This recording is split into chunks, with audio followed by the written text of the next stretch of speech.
1913. Dans le désert d'Arabie, la paix n'est plus qu'un lointain mirage. Le sable est mêlé du sang des tribus rivales qui s'affrontent pour imposer leur suprématie. Ce n'est pas un endroit pour une femme. Mais une aristocrate anglaise, Gertrude Bell, aura assez de courage et de connaissance du terrain pour s'aventurer dans les sables mouvants du désert d'Arabie. Fuyant un amour interdit, elle se lance dans une dangereuse mission pour son pays. L'odyssée de sa vie changera le cours de l'histoire.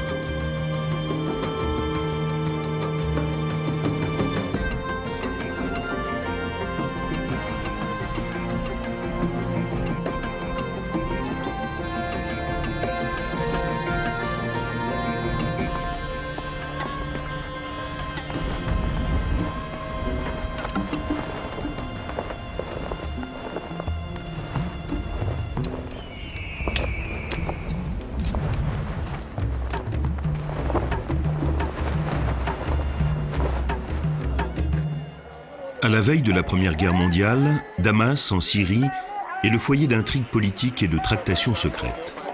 Les Anglais sont là. Ils ont besoin de pétrole pour leurs navires et veulent garder le contrôle de la route de l'Inde. Les Français et les Allemands, eux aussi, sont présents dans la capitale arabe, car les grandes puissances mondiales cherchent à s'assurer le contrôle de ce territoire historique et stratégique. Pour Gertrude Bell, nul lieu n'est plus fascinant. C'est l'Orient, le vrai, celui qui ne laisse pas indifférent. Beaucoup de choses se jouent ici, et je suis fascinée par tant de romantisme.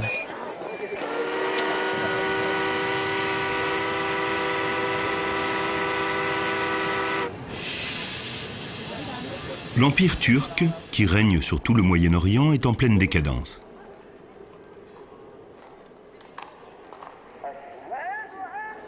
Au Palace Hôtel de Damas, Gertrude Bell se prépare pour une aventure qui va remettre en question la domination turque sur le désert.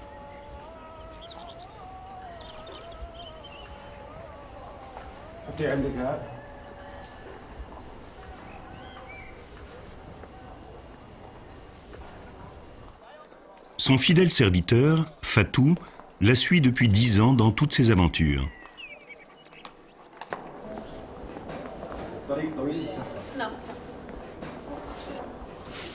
À présent, il l'aide à préparer sa mission la plus ambitieuse et la plus dangereuse. Dans une région qu'aucun Européen n'a explorée depuis 20 ans.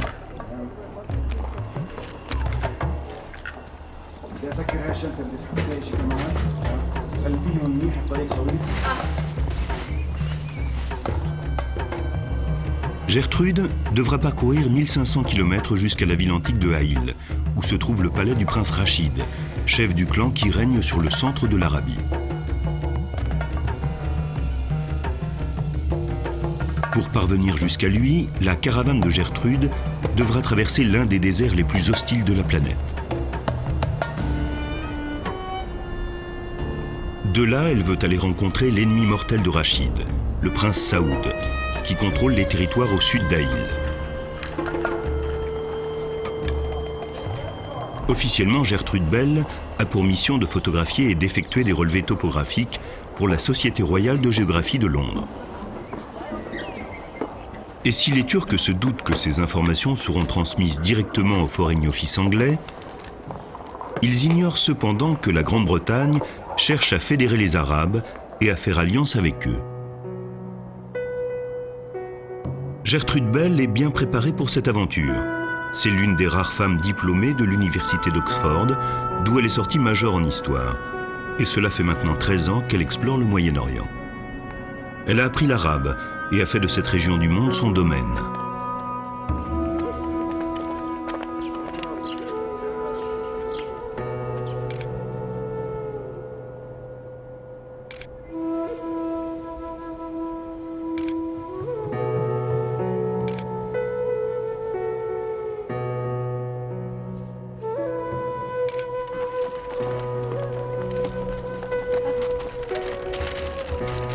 Elle appartient à un groupe d'archéologues d'élite qui fournissent des informations stratégiques au Foreign Office. Parmi eux se trouve le jeune Thomas-Édouard Lawrence, qui deviendra Lawrence d'Arabie.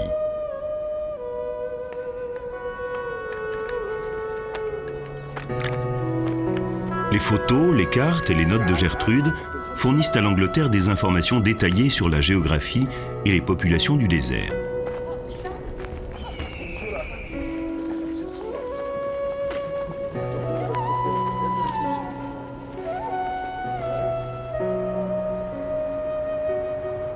Gertrude a suffisamment d'argent et de courage pour imposer le respect dans l'univers masculin de la politique arabe.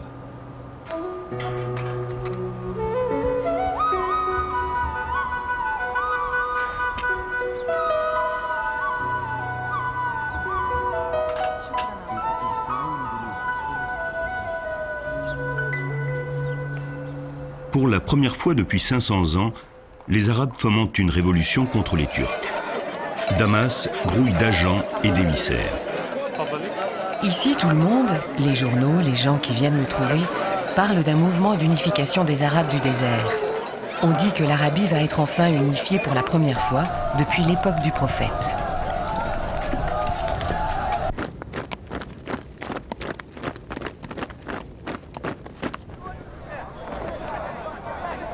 Pour museler la révolte arabe, les Turcs soudoient le prince Rachid avec de l'or et des armes. Mais son ennemi, le prince Saoud, ne se laisse pas acheter.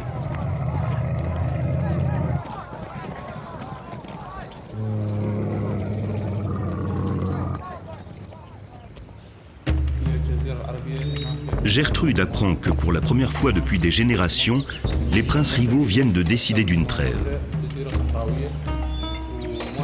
Elle essaiera donc de savoir si Rachid est susceptible de se ranger aux côtés de l'Angleterre.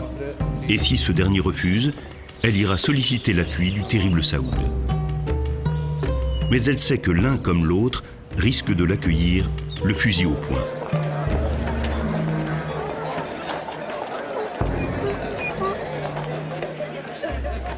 Pour prévenir Rachid de sa visite, Gertrude rencontre l'un de ses agents à Damas.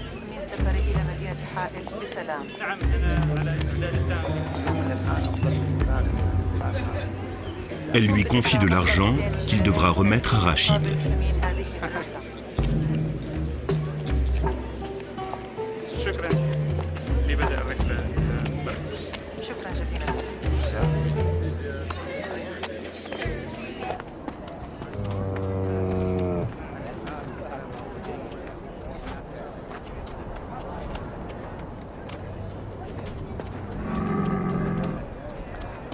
Elle prépare sa caravane, de bons chameaux et des hommes expérimentés.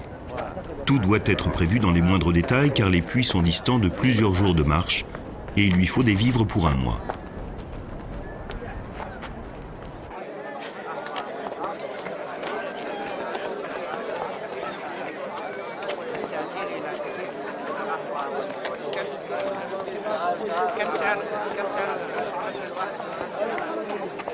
Gertrude achète aussi des cadeaux.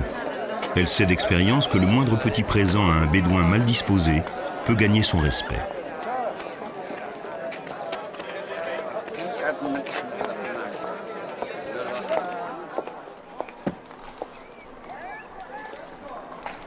Au moment du départ, Fatou est immobilisée par la typhoïde. Gertrude est partagée. Elle ne veut pas partir sans son fidèle serviteur, mais elle ne peut plus attendre, de peur d'être arrêtée par les Turcs.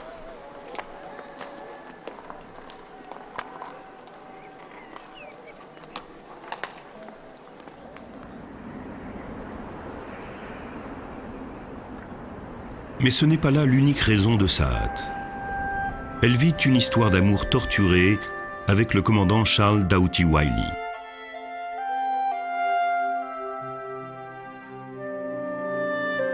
Ils se sont rencontrés dans la propriété de la famille Bell en 1913 et sont tombés passionnément amoureux.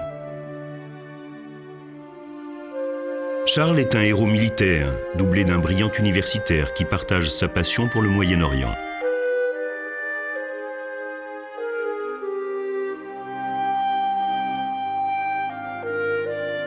À plus de 40 ans, Gertrude est encore vierge et elle vient de rencontrer le seul homme auquel elle ne saurait résister.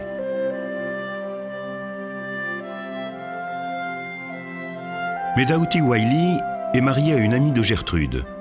Le militaire et l'universitaire échangent une correspondance passionnée. Mais Charles ne veut pas s'engager. Torturée par l'idée de ce qu'aurait pu être leur union, Gertrude s'enfuit en Arabie. Je ne puis vous dire à quel point je suis ému de voir écrit de votre main que vous auriez pu m'épouser et porter mes enfants, que vous auriez pu être à la fois mon cœur et ma vie. Je serai heureuse de partir. Je veux rompre tout lien avec le monde. C'est ce que j'ai de plus sage à faire. La route, l'aube, le soleil, le vent et la pluie, le feu de camp sous le ciel étoilé, le sommeil et de nouveau la route. Nous verrons bien l'effet que tout cela aura sur moi.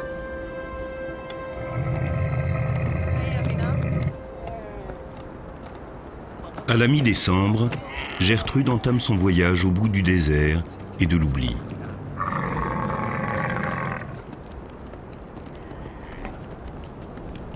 Je connais peu de moments aussi exaltants que celui où l'on se trouve au seuil d'une audacieuse aventure. Les liens qui retenaient votre cœur se brisent enfin.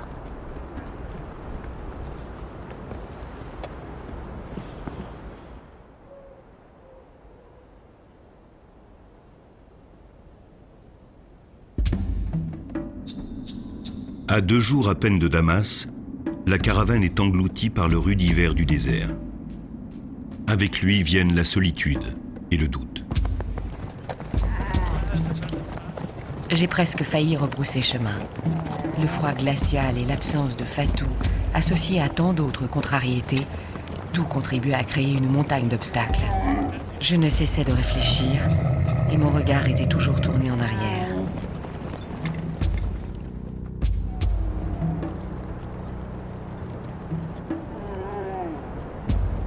Chaque jour, cette étrange caravane, conduite par une lady de la haute société anglaise, avance pendant 7 heures pour ne couvrir que 25 km.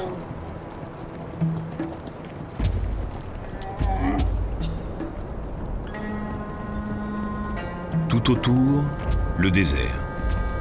Vide en apparence. Mais Gertrude sait que des frontières invisibles le séparent en domaines jalousement gardés.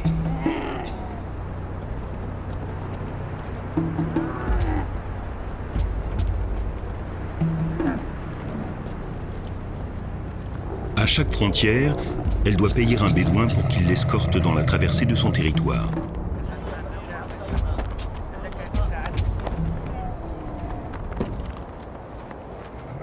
Les hommes de Gertrude ne connaissent pas les coutumes européennes, et Fatou n'est pas là pour les leur expliquer.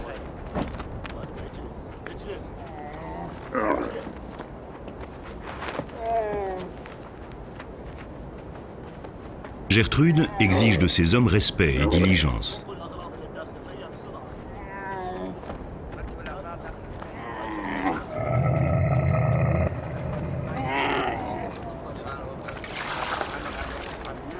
Mais le désert n'a pas de secret pour elle, et elle les surprend par sa grande connaissance de leur culture.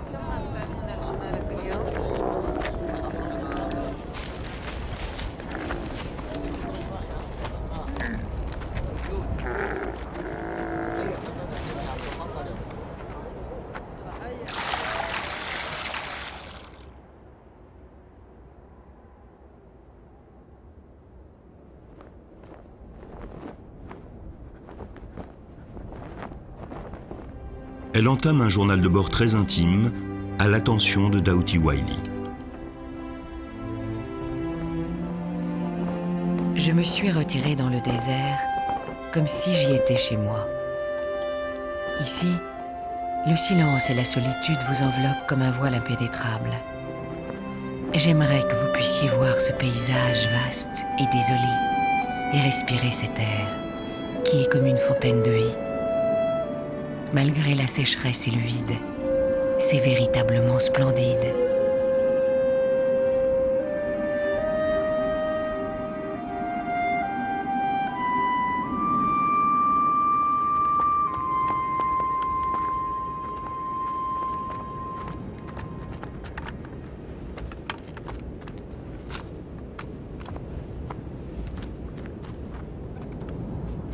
Gertrude est équipée de cartes anglaises sur lesquelles elle trouve beaucoup à corriger. Elle garde à l'esprit que ce travail de fourmi sera un jour utile à son pays.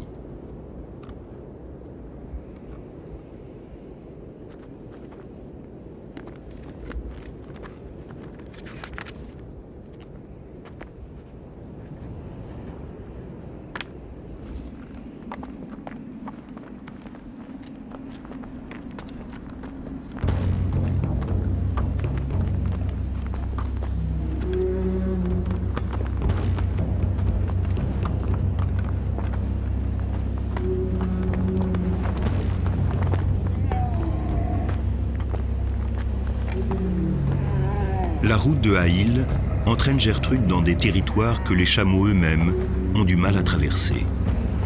Son courage et son stoïcisme lui gagnent bientôt l'admiration de ses hommes.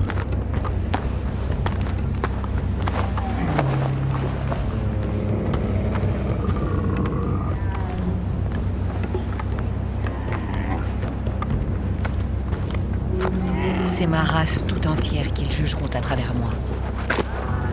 Il lui confère la marque ultime de respect, le titre d'homme d'honneur.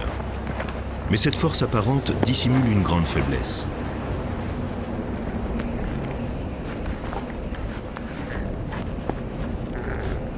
Les lettres ardentes de Doughty Wylie ne font qu'attiser son désir. Il est tard, je suis seul et je me prends à philosopher sur l'amour et la vie. Vous dans le désert et moi dans les montagnes. Sous ces cieux-là, beaucoup de choses pourraient être dites. J'aime savoir que vous êtes seul et que vous me désirez.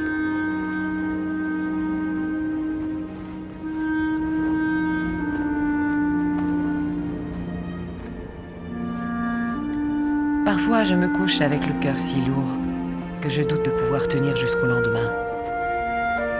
Puis l'aube vient, douce et bienfaisante. Elle se glisse dans mon cœur assombri. La terre continue de tourner et je marche dans le soleil, réconforté.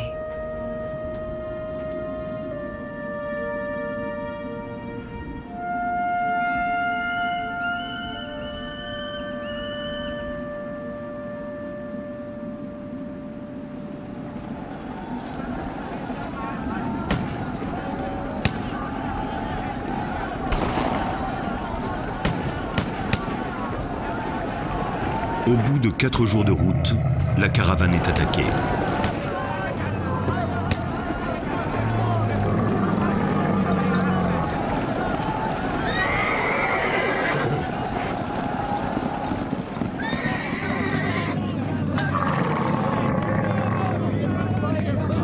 Les attaquants sont des Druzes, un peuple du désert secret et féroce, connu pour tuer quiconque pénètre son territoire. Il n'y avait rien d'autre à faire que de rester bien sagement assise. L'avenir était plutôt sombre. Mais l'un des attaquants reconnaît un ami parmi les hommes de Gertrude. Il apprend l'admiration que l'on porte à cette Anglaise qui ose braver les rigueurs du désert. Il n'y aura pas de sang versé.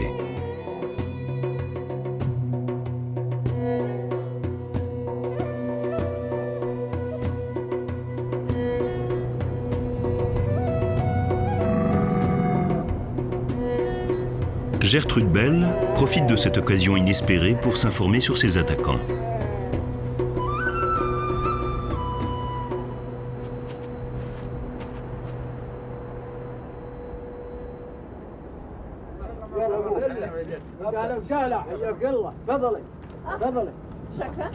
Les Druzes la traitent d'égal à égal.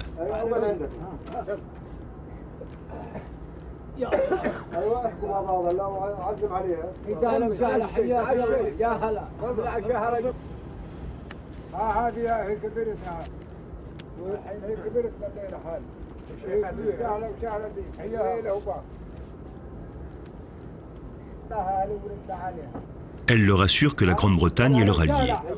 Ambassadrice improvisée, elle gagne leur confiance.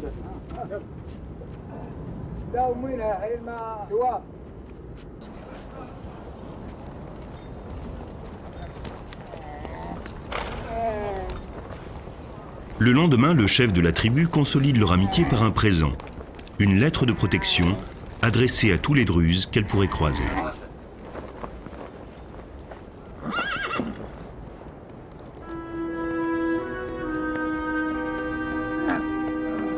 « 25 décembre 1913. En guise de cadeau de Noël, l'archéologue Gertrude Bell découvre les ruines d'un ancien fort.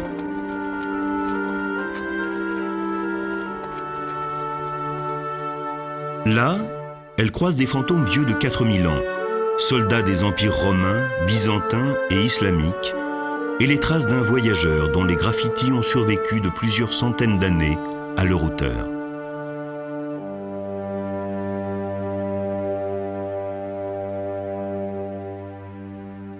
La pensée de son amant l'accompagne aussi.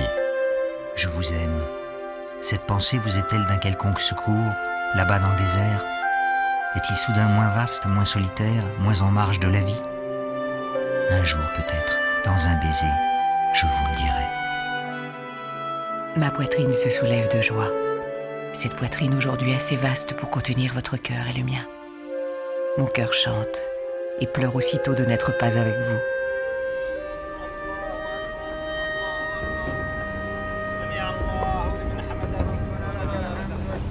À l'approche du Nouvel An, les réserves d'eau commencent à s'épuiser. Gertrude Bell salue le premier jour de 1914 toute seule, par une précieuse tasse de thé.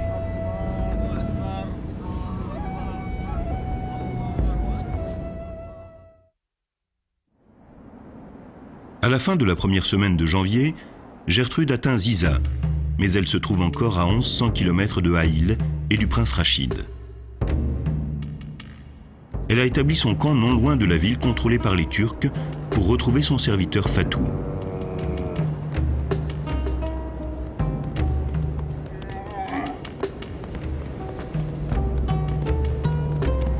Comme il m'a manqué mon fidèle compagnon de voyage. Jamais personne au monde ne m'a prodigué autant de soins attentifs et de signes d'amitié. Il est l'alpha et l'oméga, surveille tout, sans me quitter des yeux.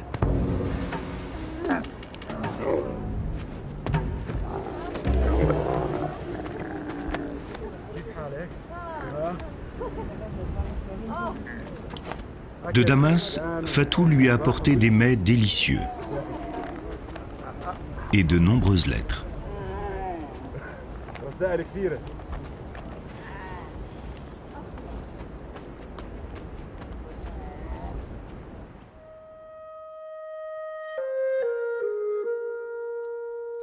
Je me demande où vous vous trouvez dans ce grand désert.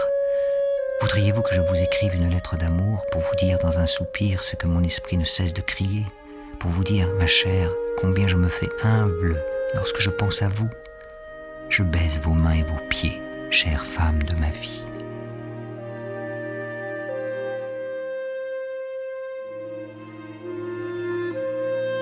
Hors de vos bras, il n'est point de salut. Quand vous me dites que vous m'aimez, mon cœur chante et pleure de ne pouvoir être avec vous. Je ne peux vivre sans vous.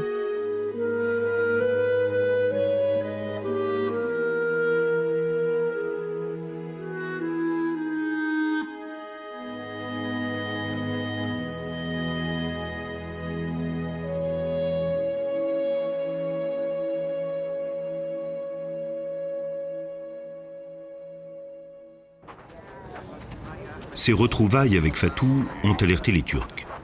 Ils ont découvert son campement et l'informent que les princes Rachid et Saoud ont repris les hostilités. Ils insistent pour qu'elle fasse demi-tour, car la situation est trop dangereuse.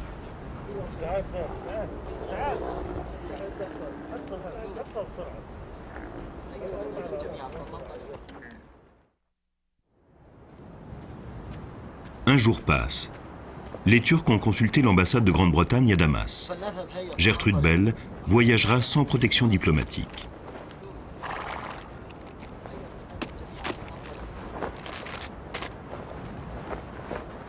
Dès lors, elle ne pourra compter que sur elle-même.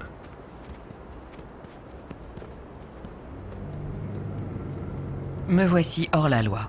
Mon propre pays se moque bien de ce qui peut m'arriver, et je viens de signer au gouvernement ottoman une décharge disant que je pars à mes risques et périls.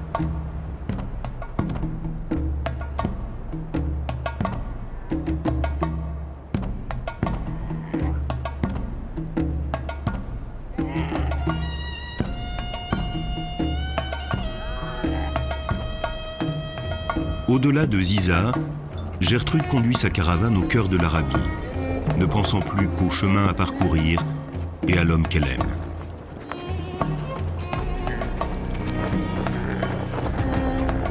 Le désert est de nouveau plongé dans son infinie sérénité. Mon seul fil conducteur est le journal de ce voyage que je tiens pour vous.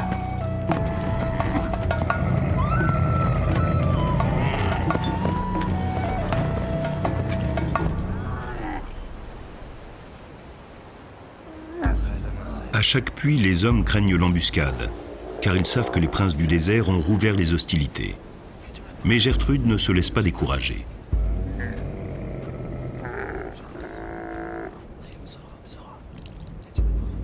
Dans le désert, chaque homme craint son prochain, sauf moi, qui n'ai plus rien à perdre.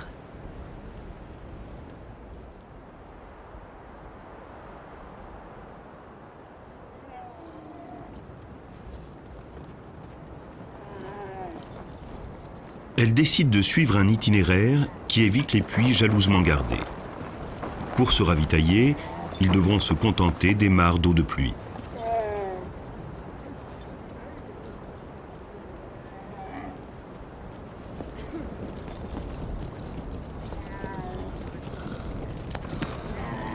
Un jour, ils croisent une tombe, fraîchement creusée.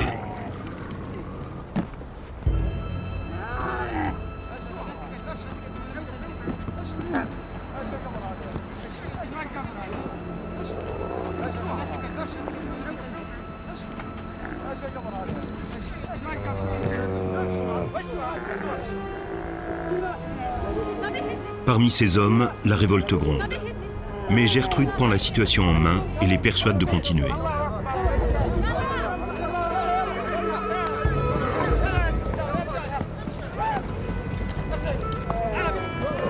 Les hommes acceptent son autorité.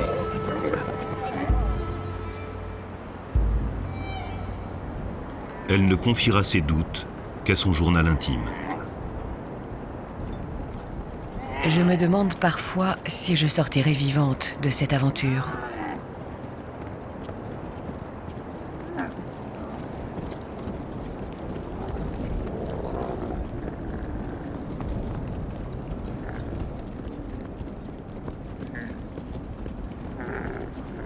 Cinq semaines passent. La stratégie consistant à éviter les puits a payé. La caravane a échappé aux agresseurs. Mais les réserves d'eau s'épuisent. Gertrude doit trouver de l'herbe fraîche pour ses chameaux et de l'eau de pluie.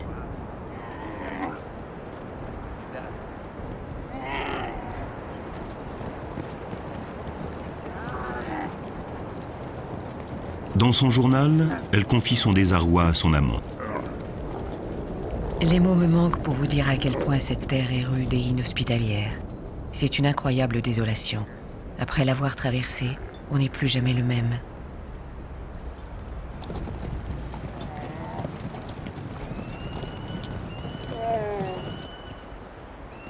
Au loin, la fumée d'un feu de camp éveille à la fois espoir et anxiété.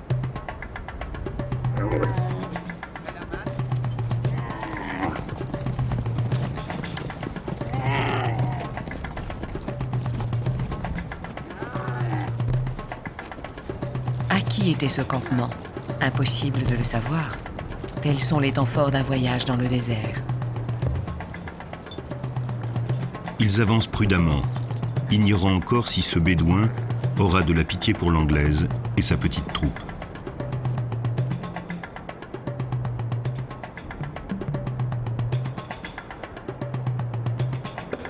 Il s'agit d'un campement d'Oweta, les brigands du désert les plus féroces et les plus redoutés. Gertrude conduit la délégation. Si le sang doit couler, elle sera la première à mourir.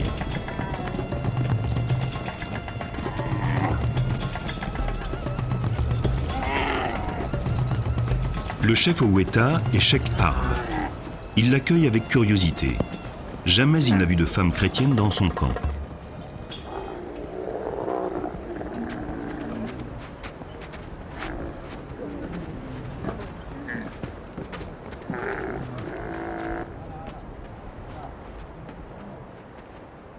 Harb est le bédouin le plus puissant que Gertrude ait jamais croisé au cours de son voyage, un mercenaire à la solde des Turcs.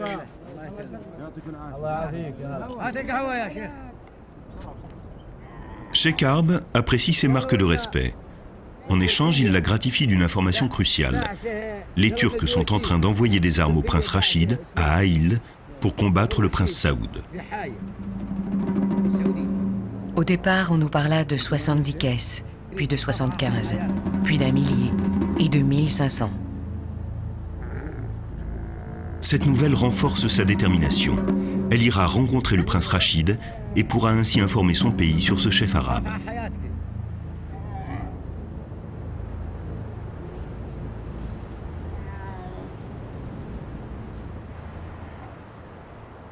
Reculer devant le danger serait un signe de faiblesse, à la fois vis-à-vis de ses hommes et d'elle-même.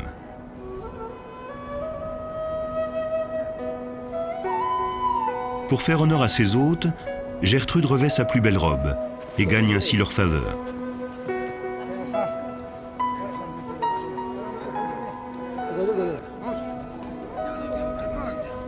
Un nouveau venu au camp la récompense de ses efforts. Elle aura le privilège de rencontrer l'un des plus grands guerriers du désert.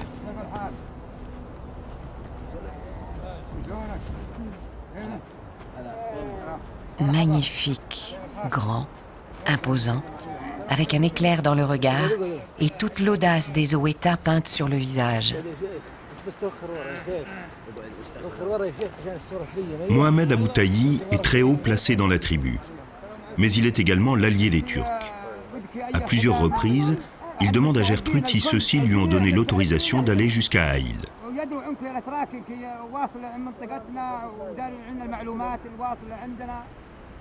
Par ailleurs, il admire son courage. Rares sont les Occidentaux qui ont survécu à la traversée de ce désert.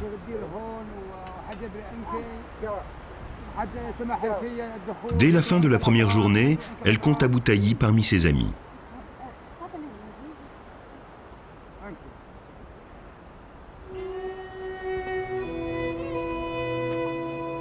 Il lui offre un délice du désert, un bol de lait de chamel. Boire de ce lait est une sorte de baptême du désert qui vous lie à lui pour la vie.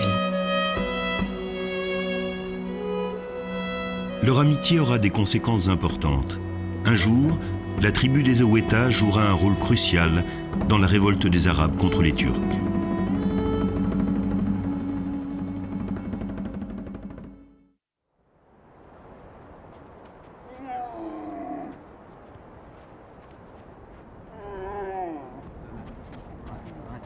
Gertrude est encore à 30 jours de marche de Aïl, où elle doit rencontrer le prince Rachid.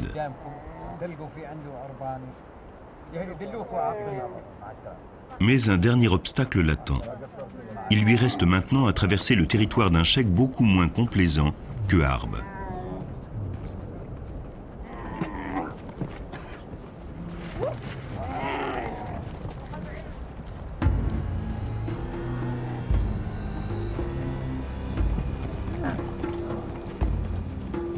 La caravane avance prudemment, essayant de lui échapper.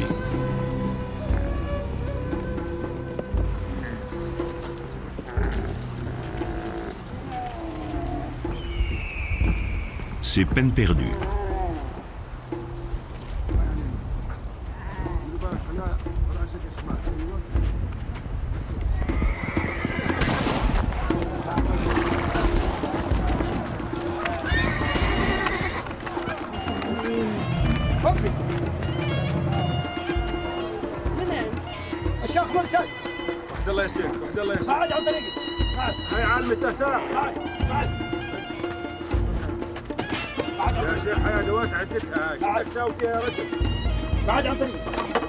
Il la laissera traverser son territoire en échange de tous ses biens.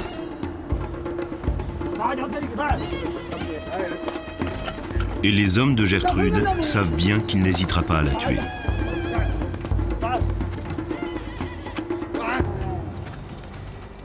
Elle le maudit comme un véritable bédouin. Que Dieu lui prenne l'œil qui lui reste.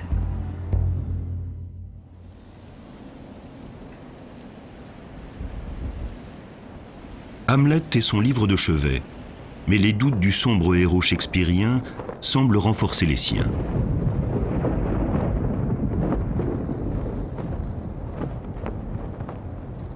Je commence à me demander quel bénéfice je vais retirer de tout cela. Quelques noms ajoutés sur une carte. Une fois arrivé au bout, j'ai bien peur d'avoir à me dire que j'ai perdu mon temps.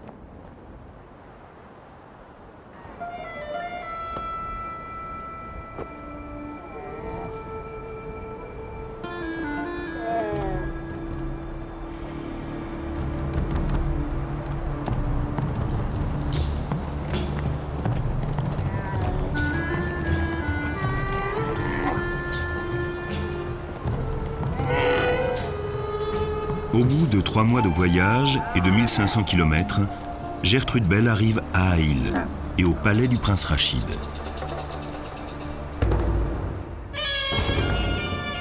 Depuis des siècles, cette forteresse est un grand centre de commerce et une étape importante pour les pèlerins en route vers la Mecque.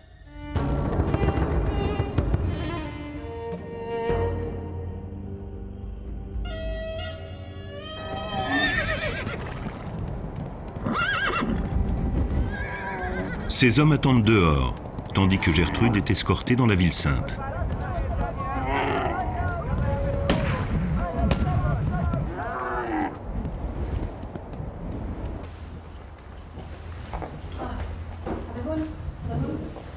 Le prince Rachid n'est pas là pour l'accueillir. On a envoyé à sa place une femme du harem, une ancienne esclave du nom de Tourquillé.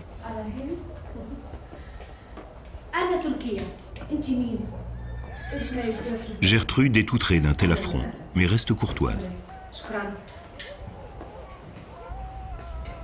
Elle sent que son aimable hôtesse n'est pas à son aise. L'esclave sait que le palais de Rachid est baigné de sang.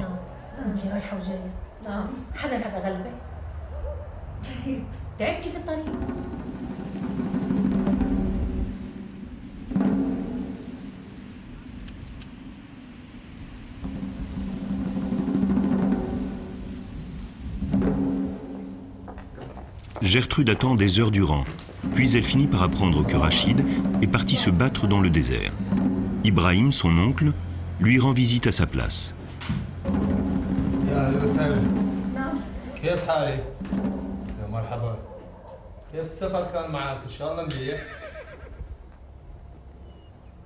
Ce clan Rachid, autrefois si puissant, est affaibli par des querelles internes.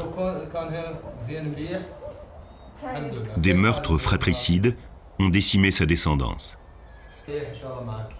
Cette information est cruciale, mais Ibrahim n'a pas l'intention de laisser Gertrude repartir pour en informer l'Angleterre.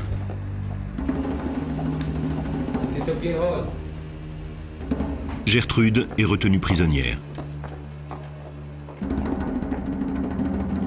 Elle sait qu'elle risque de mourir ici. J'ignorais tout de leurs sombres projets à mon sujet.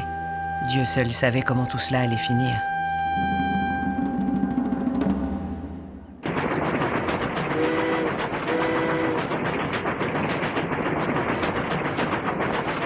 Des informations lui parviennent pourtant. Le convoi d'armes approche d'Aïl.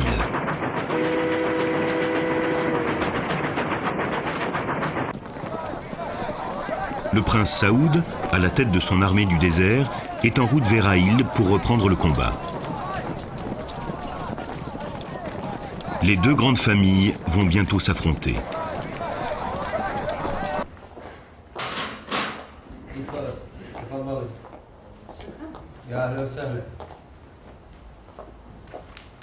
Gertrude doit s'enfuir.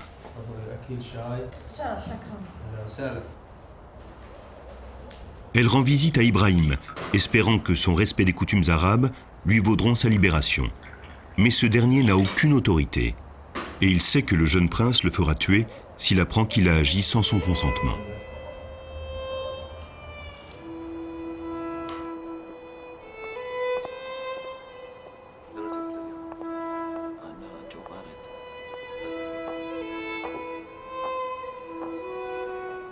Gertrude, prisonnière, risque de se laisser prendre entre les feux croisés des deux princes qu'elle souhaitait rencontrer.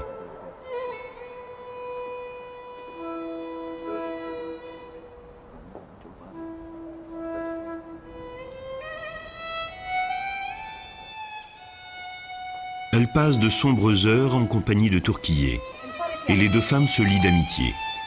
L'ancienne esclave confirme que 3 princes ont été tués coup sur coup par la famille. Leurs épouses sont cédées à leurs assassins. Gertrude est atterrée.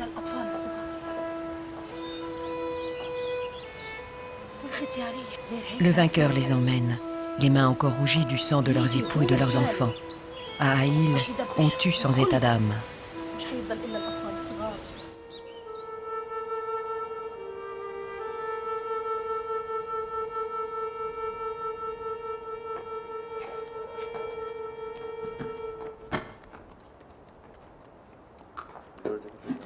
« 9 jours passent.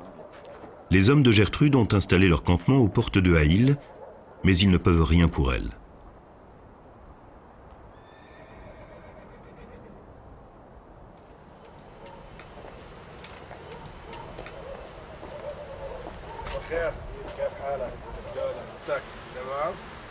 Elle reprend espoir lorsque Fatou est autorisé à lui rendre visite.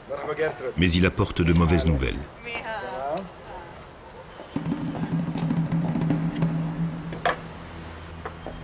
Il lui annonce que le prince Saoud est en vue, prêt à se battre. Les hommes de Gertrude pourraient s'enfuir, mais ils lui restent fidèles.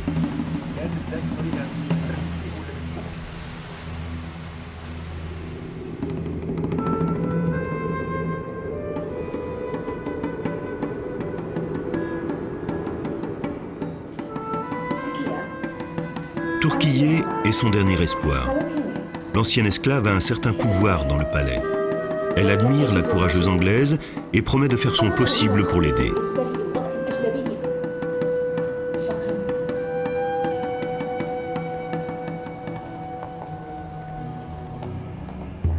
Un silence menaçant enveloppe la ville en prélude au massacre.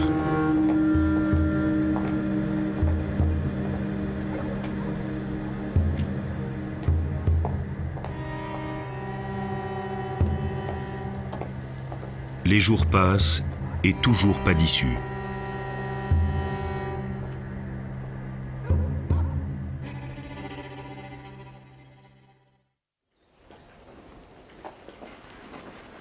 C'est Turquillet qui lui sauve la vie. Elle a réussi à convaincre Ibrahim que la mort d'une Anglaise serait catastrophique pour le clan Rachid. Gertrude doit partir, et vite.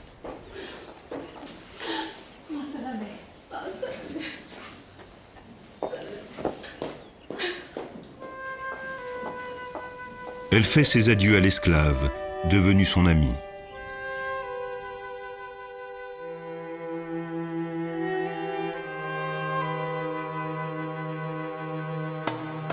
Il lui reste juste assez de temps pour photographier cette ville pour laquelle elle a traversé le désert.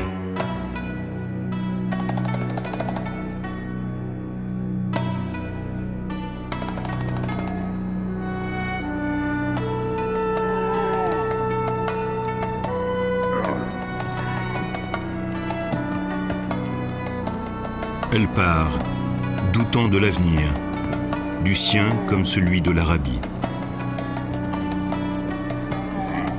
Gertrude Bell ne sait pas encore à quel point son aventure sera importante.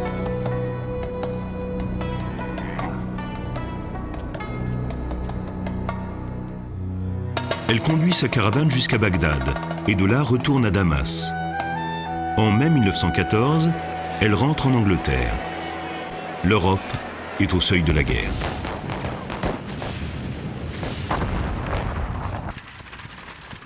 La Grande Guerre transforme le Moyen-Orient en champ de manœuvre de l'Europe. L'Allemagne soutient l'Empire ottoman affaibli. La France et l'Angleterre s'unissent contre eux. La Grande-Bretagne commence par solliciter les Arabes en leur promettant l'indépendance s'ils ont raison des Turcs. Le ministère de la Guerre convoque Gertrude Bell. Sa connaissance du désert sera précieuse pour son pays.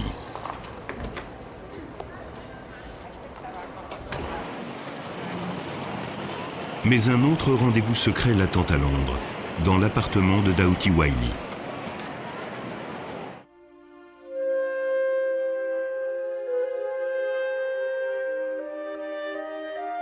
Ce dernier vient d'être appelé pour combattre les Turcs à Gallipoli. La peur est une chose terrible. Ne me laissez pas vivre sous son emprise. Criez à la face du monde que je suis à vous pour toujours. Pensez-vous que je puisse vous partager avec une autre? Ce sera leur dernière rencontre.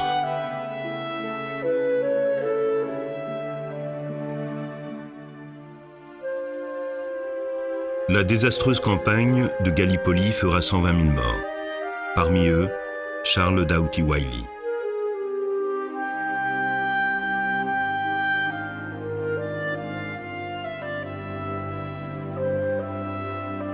Il sera enterré là où il est tombé, sur une plage de Turquie.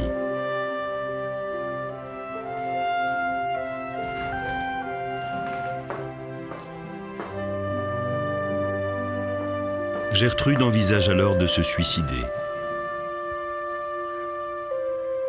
Attendez-moi. Cette traversée ne me fait pas peur. Je viendrai vous rejoindre.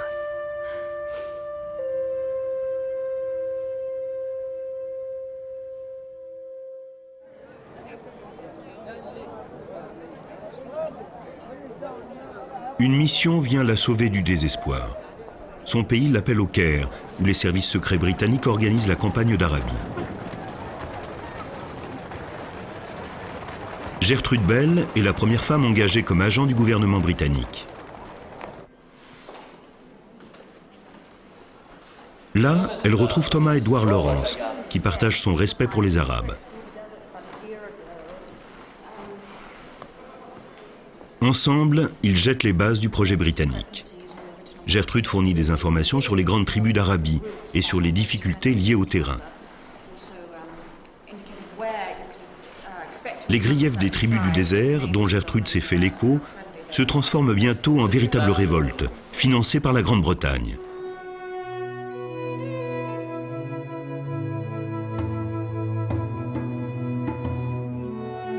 Les rapports de confiance que Gertrude a su instaurer avec les Arabes jouent en faveur de son pays.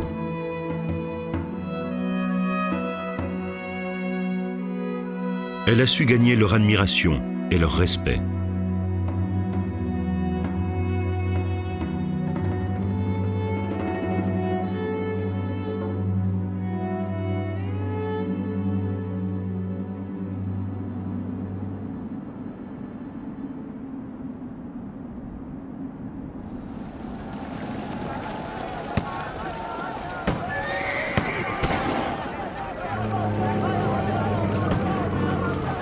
Avec Gertrude Bell en coulisses et Lawrence d'Arabie sur le front, les Arabes aident les Alliés à vaincre la Turquie.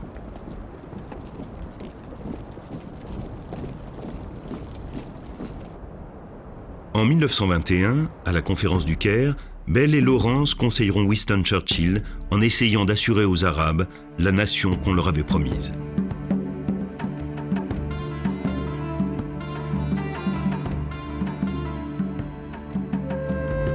Lawrence est amer, car son pays n'a pas su créer une véritable nation arabe. Pour ses supérieurs, il est devenu trop indigène.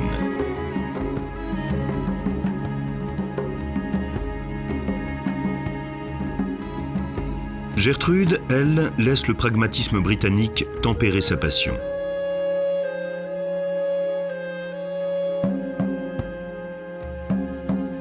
Elle aidera à la création de 2 nouveaux pays arabes, l'Irak et la Cisjordanie.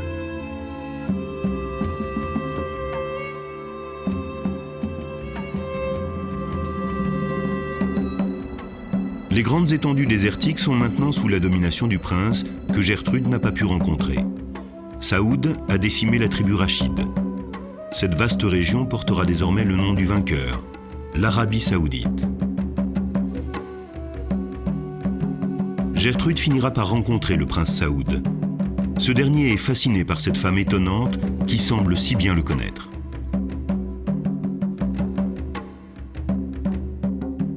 Gertrude passera ses derniers jours à Bagdad. Elle ne se remettra jamais de la perte de Doughty Wylie. En 1926, elle meurt d'une trop forte dose de barbiturique pour aller rejoindre le seul homme qu'elle ait jamais aimé. Ce secret restera entre vous et moi. Personne n'a jamais connu. Personne ne connaîtra jamais la femme qui vous a aimé, en tout point différente de celle qui foule le sol de cette terre, sous le regard des hommes. Gertrude Bell acheva ses jours là où elle avait vécu avec le plus d'intensité.